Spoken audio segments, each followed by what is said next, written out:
ನಿಮ್ಮಲ್ಲಿ ಯಾರ್ಯಾರು KCET 2026 ಕೌನ್ಸಿಲಿಂಗನ್ನು attend ಮಾಡ್ತಾ ಇದ್ದೀರಾ, ನಿಮ್ಮೆಲ್ಲರಿಗೂ KEA ಕಡೆಯಿಂದ ಒಂದು ಅಪ್ಡೇಟ್ ಬಂದಿದೆ ಮಕ್ಕಳೇ.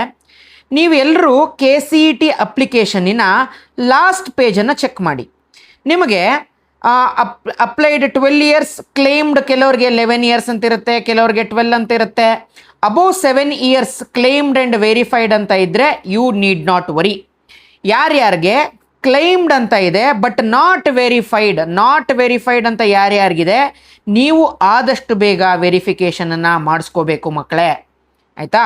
ಯಾರ್ಯಾರು ರೂರಲ್ ಕೋಟಾ ಅಥವಾ ಕನ್ನಡ ಮೀಡಿಯಂ ಅಪ್ಲೈ ಮಾಡಿದ್ದೀರಾ ಅಥವಾ ಲಿಂಗ್ವಿಸ್ಟಿಕ್ ಮೈನಾರಿಟಿ ಅಪ್ಲೈ ಮಾಡಿದ್ದೀರಾ, ನಿಮ್ಮೆಲ್ಲರಿಗೂ ಕ್ಲೇಮ್ಡ್ ಅಂತ ಬಂದಿರುತ್ತೆ, ನಾಟ್ ವೆರಿಫೈಡ್ ಅಂತ ಯಾರ್ಯಾರಿಗೆ ಬಂದಿದೆ ಅಪ್ಲಿಕೇಶನಲ್ಲಿ, ನಿಮ್ಮೆಲ್ಲರಿಗೂ 21 ತನಕ ವೆರಿಫಿಕೇಷನ್ ಮಾಡಿಸ್ಕೊಳ್ಳೋದಕ್ಕೆ ಟೈಮನ್ನು KEA ಕಡೆಯವರು ಕೊಟ್ಟಿದ್ದಾರೆ. ಹಾಗಾದರೆ ಎಲ್ಲಿ ವೆರಿಫೈ ಮಾಡಿಸ್ಬೇಕು ಸರ್ ಅಂತ ಕೇಳಿದ್ರೆ, ನಿಮ್ಮ ಹತ್ತಿರದ ಸೆಕೆಂಡ್ PUC ಗೌರ್ಮೆಂಟ್ PUC ಕಾಲೇಜಿಗೆ ಹೋಗ್ಬಿಟ್ಟು ನೀವು ವೆರಿಫಿಕೇಷನ್ ಮಾಡಿಸ್ಕೋಬೇಕು. ಏನನ್ನು ತಗೊಂಡು ಹೋಗಬೇಕು ಅಂತ ಕೇಳಿದ್ರೆ, BEO ಕಡೆಯಿಂದ ಅಟೆಸ್ಟ್ ಆಗಿರುವಂತಹ ನಿಮ್ಮ ಸ್ಕೂಲಿನ ಸ್ಟಡಿ ಸರ್ಟಿಫಿಕೇಟನ್ನು ತಗೊಂಡು ಹೋಗಬೇಕು. ಎಲ್ಲಿಗೆ? ಗೌರ್ಮೆಂಟ್ PU ಕಾಲೇಜಿಗೆ. ಎಷ್ಟನೇ ದಿನಾಂಕದೊಳಗೆ? 21 ಒಳಗಡೆ ತಗೊಂಡು ಹೋದರೆ ನಿಮಗೆ ಕ್ಲೈಮ್ಡ್ ಆ್ಯಂಡ್ ವೆರಿಫೈಡ್ ಅಂತ ಮಾಡಿಕೊಡ್ತಾರೆ.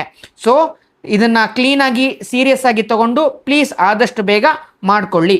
ಸೊ ಈ ವಿಡಿಯೋಗೆ ಇಷ್ಟೇ, ಮುಂದಿನ ವಿಡಿಯೋದಲ್ಲಿ ಸಿಗ್ತೀನಿ. ಆಲ್ ದ ವೆರಿ ಬೆಸ್ಟ್ ಮಕ್ಕಳೇ.